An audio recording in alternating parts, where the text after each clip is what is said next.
మన ప్రభును ప్రియరక్షకులను ఆయన యేసు ప్రభు యొక్క నామంలో దేవుని సన్నిధికి కూడి వచ్చినటువంటి మీ అందరికీ కూడా పేరు పేరు వరుసన నా వందనాలు చెల్లిస్తున్నాను. అయితే నా ప్రియమైనటువంటి వల్లరా ఆ కృప కలిగినటువంటి దేవుడు మనల్ని ప్రేమించి తన ఉచితమైన కృపను బట్టి అపారమైన ప్రేమను బట్టి సజీవ లెక్కలో ఉంచి ఈ రీతిగా మనను మరి తన సన్నిధికి రావటానికి ఈ సమయం మనకి ఇచ్చినందుకు మరొకసారి దేవునికి మనం కృతజ్ఞతాస్తుతులు చెల్లించవలసినటువంటి వారంగా ఉంటున్నాం. ఏమిచ్చి మేము మనం రుణం తీసుకునే రక్షణ పాత్రను చేతి పట్టుకుని మరి మనం దేవునితో సమయాన్ని గడపడానికి సజీవులే కదా దేవుణ్ణి స్తుతించేది.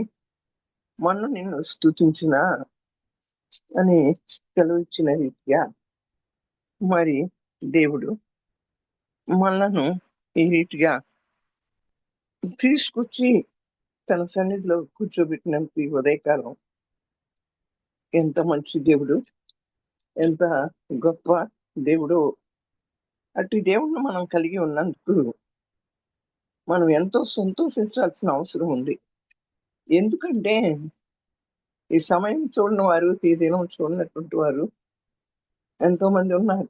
కానీ మనల్ని మాత్రం తన కృప, ఉచితమైన కృపతో, అపారమైన ప్రేమతో మనల్ని ప్రేమించి ఆయన మనను ఈ రీతిగా తన సన్నిధికి తీసుకొచ్చాడు. అయితే నా ప్రియమైనటువంటి వల్ల మనం ఎలా అంటే దేవుని యొక్క కృపను బట్టి మనం బ్రతికున్నాం. ఆయన మనకి ఇచ్చినటువంటి మన ప్రాణానికి జీవాన్ని, మన ఆత్మకు రక్షణ ఇచ్చాడు. ఆయన మన రక్షణకు కారకుడైనటువంటి దేవుడు. అట్టి దేవుడిని మనం కలిగి ఉన్నాం. దానియేలు గ్రంథం 3వ అధ్యాయము 17వ వచనంలో ఆయన ఏదైనా చేయటానికి సమర్థవంతుడు. మనం ఈరోజు దేవుని యొక్క వాక్యం నుంచి మనం ఏం నేర్చుకుంటున్నాం అంటే దేవుడు సమర్థుడు అనేటువంటి దాని మీద మనం దేవుని యొక్క లేఖనాన్ని ధ్యానిస్తూ దేవుని లేఖనంలో దేవుడు మనతో ఏం మాట్లాడాడో మనం నేర్చుకోబోతున్నాం. దేవుడు మండుచున్న, మేము సేవించుచున్న దేవుడు మండుచున్న వేడిమి గల ఈ అగ్నిగుండములో నుండి మమ్మలను తప్పించి రక్షించుటకు సమర్థుడు. షడ్రక్ను, మెషకును, అబేద్నెగోను రాజుతో ఏమని చెప్పారు అంటే మేము సేవిస్తున్న దేవుడు మండుచున్న వేడిమి గల ఈ అగ్నిగుండంలో నుండి మమ్మల్ని తప్పించటానికి, రక్షించటానికి సమర్థుడు. ఆయన సమర్థవంతుడైన దేవుడు, శక్తివంతుడైనటువంటి దేవుడుగా ఉన్నాడు. మరి ఆ నెబుకద్నెజరు రాజుతో వారు చెప్తున్నారు, మాకు చింత లేదు, మా దేవుడు ఎలాంటి వాడంటే ఏ పరిస్థితి నుంచి అయినా కూడా తప్పించడానికి సమర్థవంతుడైన దేవుడు. మనం ఈ దినాన అనేకమైనటువంటి పరిస్థితులను ఎదుర్కొంటూ ఉంటున్నాం. మన నిత్య జీవితంలో మనం ప్రయాణం చేస్తున్నటువంటి ఈ లోకంలో, మరి ఐగుప్తు అనేటువంటి ఈ లోకంలో మనకి ఎన్నెన్ని ఆపదలో, ఎన్నెన్ని శ్రమలో, ఎన్నెన్ని ఇక్కట్లో, ఎన్నెన్ని నిందలో, ఎన్నెన్ని అవమానాలు, వీటన్నిటి నుంచి కూడా తప్పించి మనల్ని రక్షించగలిగినటువంటి సమర్థవంతుడైన దేవుణ్ణి నేను మీకున్నాను అని దేవుడు నీతో నాతో మాట్లాడుతున్నాడు. ఏ మనుషునికి కూడా చేత కాదు. వీటన్నిటి నుంచి విడిపించటానికి ఏ మనుషుని యొక్క శక్తి చాలదు. కనుక ఏ మనుషుడు కూడా రక్షించలేడు. వారు అగ్నిగుండంలో పడవేయబడ్డారు. మనము కూడా అగ్ని లాంటి శ్రమలను ఎదుర్కొంటున్నప్పుడు వాటిలో నుండి తప్పించటానికి సమర్థవంతుడు. ఆయన శక్తి అసామాన్యమైనటువంటిది. ఆయన ఇచ్చిన మనం పొందుకున్నటువంటి దేవుని దగ్గర నుంచి మనం పొందుకున్నటువంటి రక్షణ, ఆయన మన రక్షణకు కారకుడు. అయితే నా ప్రియమైనటువంటి వాళ్ళరా, ఆ రక్షణ ఎంతో విలువైనటువంటిది. రక్షించబడినటువంటి మన యొక్క పేర్లు జీవ గ్రంథంలో వ్రాయబడతాయి. అవును నా ప్రియమైన వాళ్ళరా, అయితే ఆ రక్షణకు కారకుడైనటువంటి దేవుడు మన కొరకు ఏం చేశాడు? తన ప్రాణాన్ని సిలువలో త్యాగం చేశాడు. తన విలువైనటువంటి ప్రాణాన్ని సిలువలో త్యాగం చేశాడు. మన కొరకు ఆయన సిలువ మరణాన్ని అనుభవించాడు. అంతకంటే ఇంకేం కావాలండి మనకి? మన కొరకు మరణించినటువంటి వారు ఎవరన్నా ఉన్నారా? కాదు కదా. మనకి ఆయన ఆ సిలువలో మరణించి మనలను చావు గోతిలో నుండి తప్పించి మనలను రక్షించాడు. ఈ పాప శాపం నుంచి మనలను విమోచించాడు. నా ప్రియమైన వాళ్ళరా, ఆ విమోచించటం కొరకు తన ప్రాణాన్ని విమోచన క్రయధనంగా శిలువ మీద పెట్టాడు. అంతకంటే గొప్పది ఆ శిలువ త్యాగము. ఎంతో విలువైనటువంటిది. మన దృష్టిలో ఆ శిలువ త్యాగాన్ని గురించి మనం ఆలోచన చేయం. కానీ మనం ఏం ఆలోచన చేస్తామంటే, మన ముందున్న మనం అనుభవిస్తున్నటువంటి శ్రమలు, బాధలు, ఇక్కట్లు, ఇబ్బందులు, ఇరుకులు, వీటిని గురించే మనం ఆలోచిస్తూ వెళ్తాం. కానీ మనను తన శిలువ త్యాగం ద్వారా, ఆ శిలువ యాగం ద్వారా మనను మరణాన్ని నుంచి తప్పించినటువంటి దేవుడు, పాపాల నుంచి విడిపించినటువంటి దేవుడు, తన శక్తిని మనకిచ్చి నడిపిస్తున్నటువంటి దేవుడు, ఆయన సమర్థుడు. కనుక మనల్ని దేని నుంచైనా తప్పించగలడు. అక్కడ షడ్రక్, మెషక్, అబేద్నెగోలు నెబుకద్నెజరు రాజుతో చెప్పినట్లుగా మనం మన సమస్యతో చెప్పాలి, మనం మన ఇబ్బందితో చెప్పాలి, మనం మన ఇరుకుతో చెప్పాలి. ఏమని చెప్పాలి? మేము ఓ సమస్య, ఓ నిరుద్యోగమా, మరి లేక ఒక వ్యాధి, ఒక బాధ, ఒక ఆర్థిక పరిస్థితుల, ఒక అసమాధానమా, మరి నీకంటే శక్తివంతుడు మా దేవుడు, నీకంటే బలం కలిగిన వాడు. ఆ బలం ఎలాంటిదంటే మించిన బలము కలిగినటువంటి వాడు. కనుకనే ఓ సమస్య, దీని నుండి తప్పించటానికి నా దేవుడు సమర్థుడు. ఓ వ్యాధి, దీని నుండి విడిపించటానికి నా దేవుడు సమర్థుడు అని మనం ఆ సమస్యతో, ఆ వ్యాధితో మనం చెప్పాలి.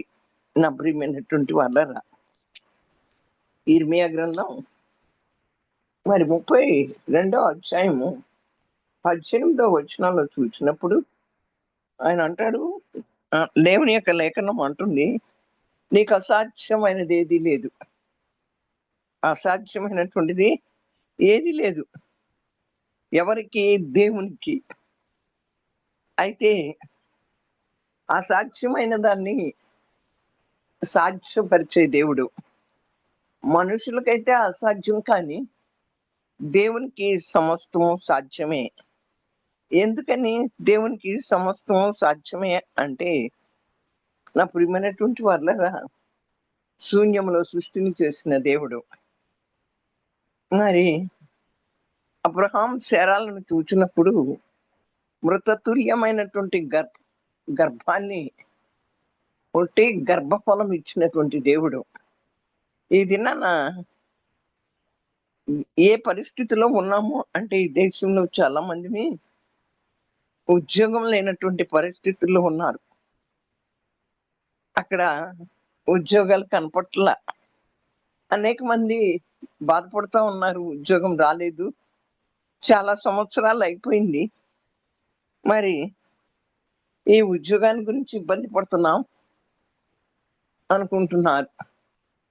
శూన్యంలో సృష్టిని చేసిన దేవుడు ఎక్కడైతే మనకి ఉద్యోగం రాలేదని మనం అనుకుంటున్నామో, అక్కడ మనకు ఉద్యోగాన్ని సృష్టించగలిగిన దేవుడు.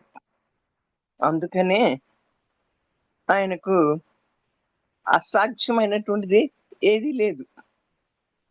అసాధ్యమైన దాన్ని సాధ్యపరుస్తాడు. గర్భఫలం ఎక్కువ ఇచ్చు బహుమానం. కొంతమంది వివాహమై చాలా సంవత్సరాలు అయిపోయింది, బిడ్డలు కలగలేదు అంటారు. అబ్రహాం శారాలని జ్ఞాపకం చేసుకున్నటువంటి దేవుడు ఈ దినాన ఎవరికైతే గర్భఫలం లేదో వారిని నేను జ్ఞాపకం చేసుకుంటున్నాను అంటున్నాడు దేవుడు. ఆయన జ్ఞాపకం చేసుకుంటే కన్ను మూసుకొని తెరిచే లోపల గొప్ప కార్యం జరుగుతుంది. నిమిషం మాత్రంలో ఆయన గర్భఫలం ఇవ్వగలిగినటువంటి దేవుడుగా ఉన్నాడు. ఎప్పుడు ఆయన దేన్నైనా చేయటానికి సమర్థవంతుడుగా, మన జీవితంలో చాలిన దేవుడుగా ఉన్నాడని నమ్మి మనం విశ్వాసం ఉంచినప్పుడు తప్పకుండా దేవుడు మరి బిడ్డలను కలగచేస్తాడు. అవును నా ప్రియమైనటువంటి వాళ్ళరా, ఆయనకి అసాధ్యమైంది ఏదీ లేదు కదా. అవును, అందుకనే ఏదైనా చేయగలవు అని అని పాట పాడుకుంటున్నారు కదా. కథ మొత్తం మార్చగలవు. ఎందుకని? ఆయన సమర్థుడు గనక, ఏదైనా చేయగలిగిన సమర్థుడు గనక ఏదైనా చేయగలవు, ఏమైనా చేయగలవు, కథ మొత్తం మార్చగలవు. ఆయన ఏదైనా మన జీవితంలో చేస్తే కథ మొత్తం మార్చబడుతుంది నా ప్రియమైనటువంటి వాళ్ళరా. కనుక ఆయన సమర్థవంతుడు, శక్తిమంతుడు. ఆయన లేనిది ఉన్నట్లుగా చేయగలిగిన దేవుడు, లేనిది ఉన్నట్లుగా చేయగలిగినటువంటి వాడు. అవును నా ప్రియమైనటువంటి వాళ్ళరా, అక్కడ లేనటువంటి దాన్ని ఉన్నట్లుగా చేస్తాడు. అది ఎలా జరుగుద్దండి అంటే, కారణం ఇందులో నీటిని ద్రాక్షారసంగా మార్చాడు. అక్కడ మరి నీరుని బాణాల నిండా నింపమన్నాడు. అక్కడ ద్రాక్షారసం లేదు, అయిపోయింది. ఎలా ఎలా అనుకుంటున్నారు. ఆ విందు ప్రధానులు వచ్చి, అంటే ఆ పరిచారకులు వచ్చి మరియమ్మ గారితో చెప్తారు. చెప్పినప్పుడు అక్కడ ఆయన అంటారు, నాకు ఇంకా నా సమయం ఇంకా రాలేదంటాడు. ఆయన సమయం వచ్చింది, లేనిది ఉన్నట్లుగా చేశాడు. అదెంత అద్భుత ఆశ్చర్యకార్యం. నీటిని ద్రాక్షారసంగా మార్చటం అనేటువంటిది, అక్కడ ద్రాక్షారసం లేదు, అక్కడ నీరే ఉంది. ముంచి పొయ్యుడి అన్నారు. అలాగే మన జీవితంలో కూడా ఒక అద్భుతాన్ని చేస్తాడు. లేనిదాన్ని ఉన్నట్లుగా సృష్టిస్తాడు. అవును నా ప్రియమైనటువంటి వాళ్ళరా, మనం నమ్మలేము. దేవుడు చేస్తాడంట, దేవుడు చూస్తాడంట, దేవుడు తప్పించటానికి, రక్షించటానికి సమర్థవంతుడంట అని చెప్పి మన విశ్వాసాన్ని కూడా మన చుట్టూ ఉన్నటువంటి వారు కూడా ఏం చేస్తారంటే దాన్ని మరి ఆ విశ్వాసంలో నుంచి కూడా మనను తప్పించేటువంటి వారుగా ఉంటారు. అదే చెప్తుంది కదా, ఆదికాండం 18వ అధ్యాయంలో 14వ వచనంలో చూస్తే అక్కడే మరి అబ్రహాం శారాల విషయం అంతటా అయితే శారా అంటుంది, నా యజమానుడు వృద్ధుడై ఉన్నాడు కదా, నేను స్త్రీ ధర్మం ముడిపోయిందని కదా, స్త్రీ ధర్మం నిలిచిపోయింది కదా, నాకు బలము లేదు కదా, మరి నేను నిశ్చయంగా ప్రశ్నిస్తానా అని శారా నవ్వింది కదా. శారా ఎందుకు నవ్వింది? యెహోవాకు అసాధ్యమైంది ఏదైనా ఉన్నదా అంటుంది. చూడండి, మరి అదే కదా, మన చుట్టూ ఉన్నటువంటి వారు ఏం చేస్తారు? నవ్వుతారు.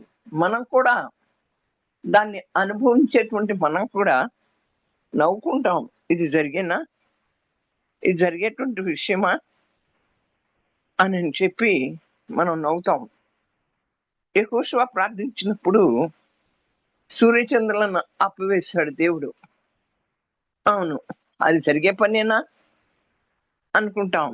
కానీ నా ప్రియమైన వాళ్ళరా, మన ప్రార్థన, మనం చేసేటువంటి ప్రార్థన శక్తి కలిగినటువంటిదై, బలము కలిగినటువంటిదై ఉన్నప్పుడు, అంటే ఆయన శక్తి మీద ఆధారపడినటువంటి వరముగా ఉండి ప్రార్థించినప్పుడు, ఆయన బలాన్ని ఆశ్రయించి మనం ప్రార్థించినప్పుడు ఏదైనా చేయగలడు. ఏలియా వర్షాన్ని ఆపివేయమన్నాడు. 3.5 సంవత్సరాలు వర్షాన్ని ఆపివేయమన్నప్పుడు ఆపివేశాడు. మరి మరలా కురిపించమన్నప్పుడు దేవుడు వర్షాన్ని కురిపించాడు. నా ప్రియమైనటువంటి వాళ్ళరా, ఆ దేవుడు మరి ఏలియా కూడా మానవుల స్వభావం వంటి స్వభావం కలిగినటువంటి వాడే. మనము కూడా మనలాంటి వాడే ఏలియా. మరి ఆయన ప్రార్థించినప్పుడు 3.5 సంవత్సరాల వర్షం ఆగిపోయింది. 3.5 సంవత్సరాల వర్షం కురిపించమన్నప్పుడు కురిపించాడు. అట్లాగే మన జీవితంలో కూడా మనం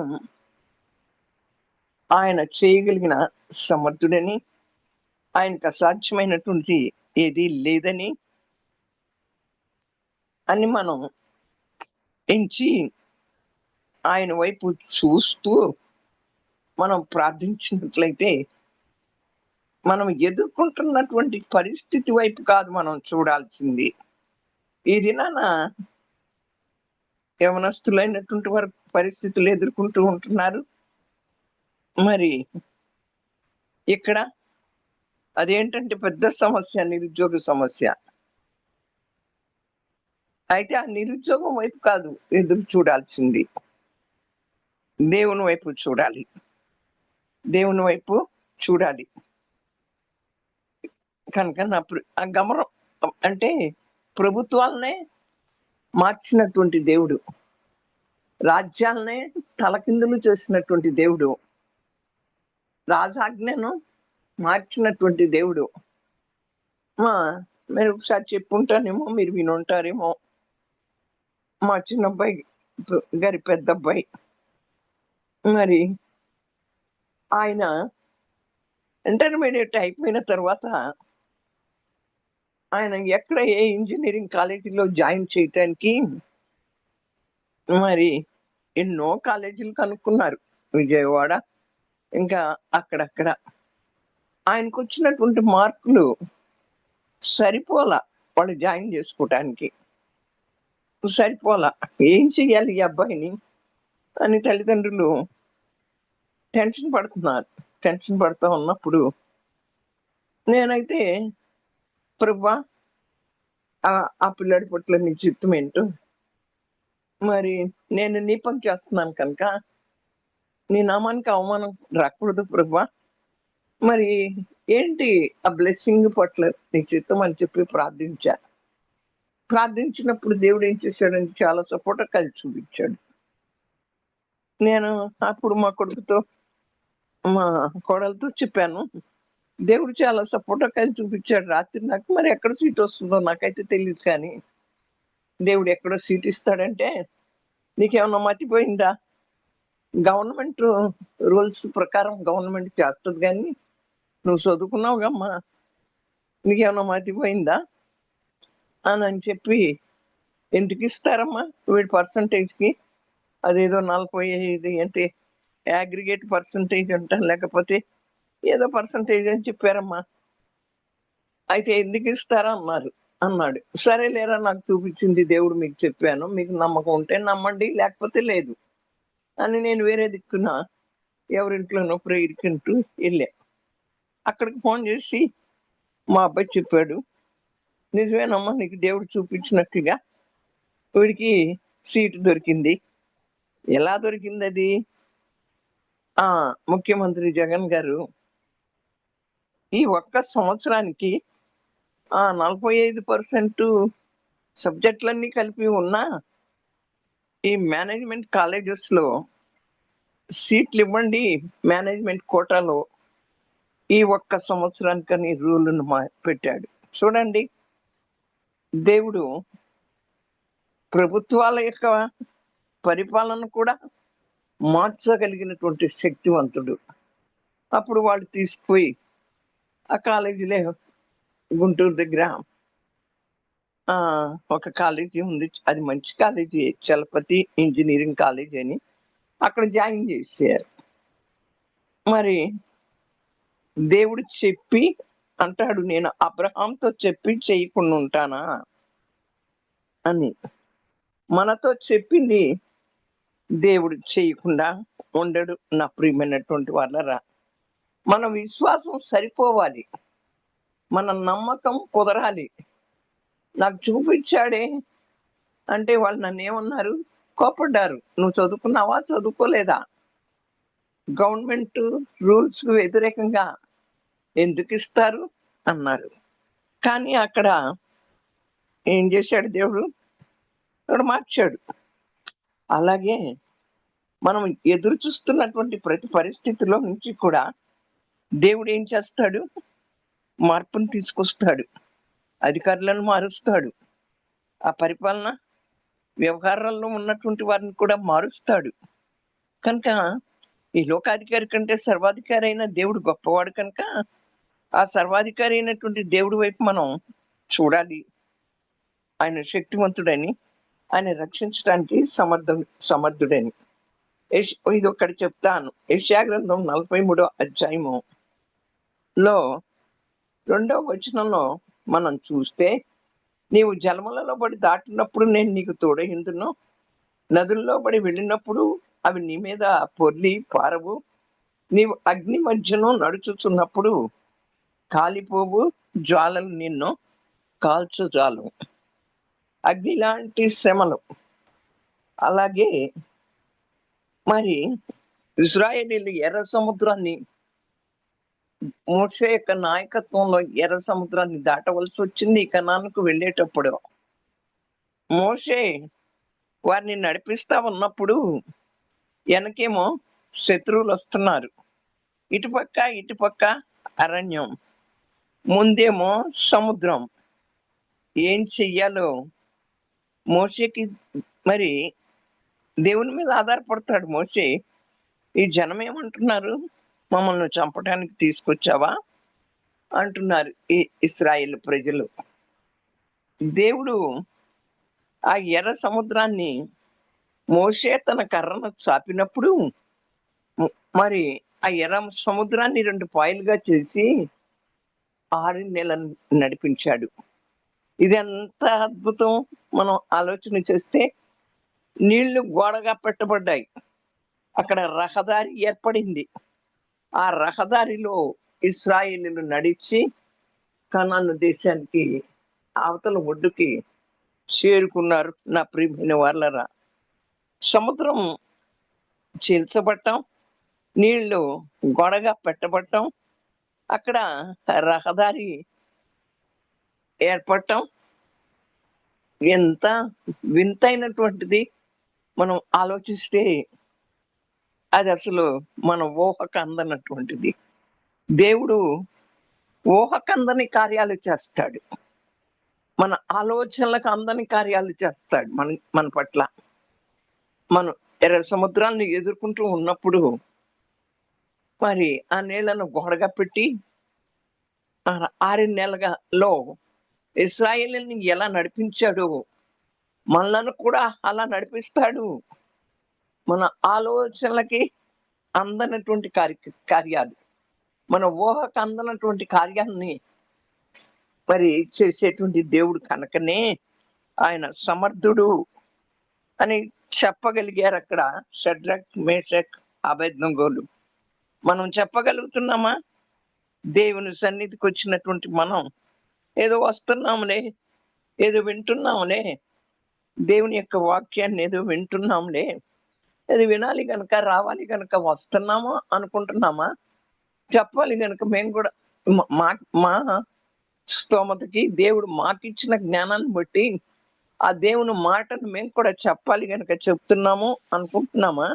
అది కాదు ఇక్కడ జరగవలసిన కార్యం. దేవుని మీద, ఆయన యొక్క బలం మీద, ఆయన యొక్క శక్తి మీద, ఆయన ఇచ్చే రక్షణ మీద మనం ఆధారపడాలి. నీవే మా ప్రభుడవు, నీవే మా క్షేమాధారం అంటుంది కదా దేవుని యొక్క వాక్యం. అప్పుడే ఆ జలములలో పడి మనం దాటేటప్పుడు ఆయన మనకు తోడై ఉంటాడు. మనకు తోడై ఉండి మనల్ని నడిపించే దేవుడు. మనం ఎలా నడిపిస్తాడు? మన చెయ్యి పట్టుకుని నడిపిస్తాడు. మనకి ఎప్పుడు తోడై ఉంటాడు. మనమే మన ఆత్మీయ నేత్రాలు తెరవబడలేదు కనుక నాకెవరు తోడు లేరు అనుకుంటున్నామేమో. నీ తోడు, నా తోడు దేవుడే. నా ప్రియమైన వాళ్ళరా, నదుల్లో పడి వెళ్ళేటప్పుడు అవి నీ మీద పొర్లి పారవు. ఆ యోర్దాను నదిలో మరి అడుగు పెట్టగానే ఆ నది 2 పాయలుగా చీలిపోయింది. వారు కాలు పెట్టగానే అలా అటువంటి క్రియలు నువ్వు నేను నమ్మితే దేవుడు మన జీవితంలో కూడా చేస్తాడు.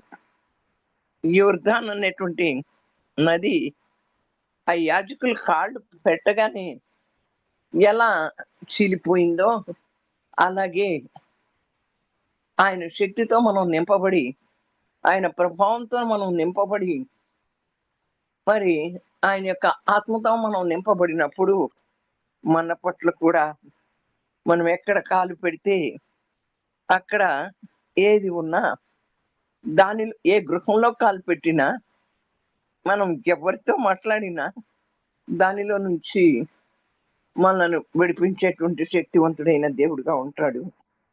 అగ్ని మధ్య నడిచేటప్పుడు కాలిపోవు, జ్వాలలు నిన్ను కాల్చజాలవు.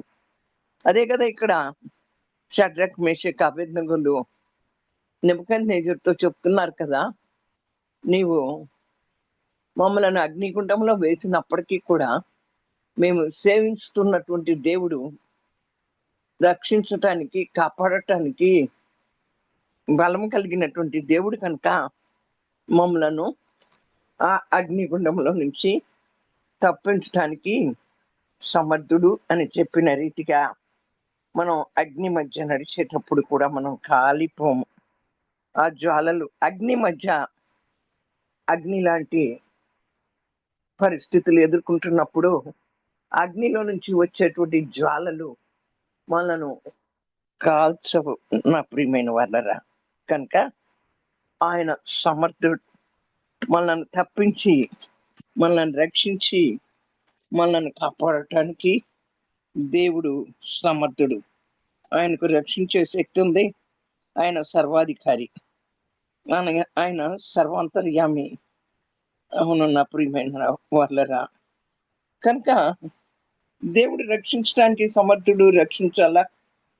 మరి అటు దేవుణ్ణి మనం కలిగి ఉన్నాం కనుక మన సమస్యల్లో శక్తివంతుడైన దేవుణ్ణి, సమర్థవంతుడైన దేవుణ్ణి కలిగి ఉన్నాం కనుక ప్రతిదానికి కూడా దానికి మనం చెప్పాలి. నా దేవుడు సమర్థుడు అని మనం చెప్పగలిగినటువంటి శక్తివంతులంగా, ధైర్యవంతులంగా, భయపడకుండా ముందుకు కొనసాగిపోవాలి.